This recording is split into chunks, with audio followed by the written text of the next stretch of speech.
China's regulators are providing an alternative for companies to raise money and trade shares by unveiling another over-the-counter platform called OTC, or over-the-counter. China's security regulator says it will open up the country's equity market. The new platform is similar to the U.S. over-the-counter bulletin board, enabling non-listed companies to raise money and trade stock. Shenzhen and Shanghai already have similar systems that have been put in place. For more on the significance of this, we're joined by Zhu Ning from Shanghai Jiao Tong University. He's the deputy director and professor of the university's Shanghai Advanced Institute of Finance. Professor, welcome to the show and thank you very much. Let me first start by asking you, help explain what this means for companies in China. Well, it means that companies will have a new channel for raising capitals. In the past, to raise equities, the companies would have to go through a series of very rigorous review process and to get approved to list their shares at either the main board or the Chinax.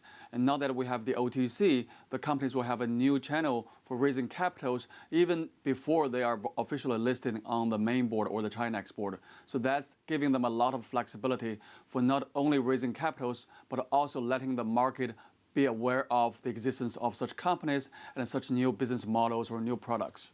Well, this is one step. Perhaps you can help us explain the significance to the broader side of reforms being discussed and some of them being implemented as well throughout China. Yeah, I think for the short term, the size of the OTC market will remain small. I think the significance of this reform is that, well, this is probably the first board or trading platform where companies will be able to list their shares without going through this rigorous examinations from the CSRC or the regulators. There has been a disequilibrium between the primary market, the IPO market, and the secondary market where the shares are being frequently traded. So I think by introducing something that is sort of lying in between, it is giving the companies, the investors, and the market a new way to look at the companies, to look at the valuations, and look at the way how companies can raise capital in the future, which will be very significant because there are, I think it said there are over 800 companies which are waiting in queues for listing their shares through IPO process, which will be lengthy and will have a significant impact on the valuation of the market.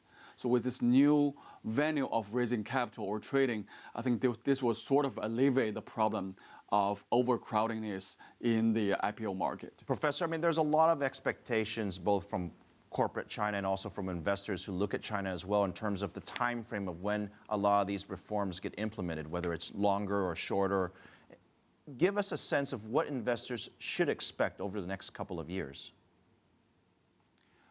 Well, I think given the dynamic international environment, it is really hard to give a precise timetable for the reforms. I think two things are bound to happen, even though the speed of the reforms still remains, I think, unclear. The first is, I think we're definitely going to see more international capital flowing into the Chinese market through QFII, QFII, or through other direct investment projects. I think the second, which is probably more significant for Chinese market and also for the equilibrium in the international flow is, I think more and more Chinese investors will be allowed to invest in overseas equity markets. This will not only help to balance the international capital flow, but also it will give Chinese investors a lot of opportunities to diversify their investment, which will give them maybe higher investment returns. At the same time, they probably have to bear a little bit lower risks, which has been a bigger problem in Chinese A-share market. Professor Zhu, I want to thank you for your insights on this very important topic. Thank you again.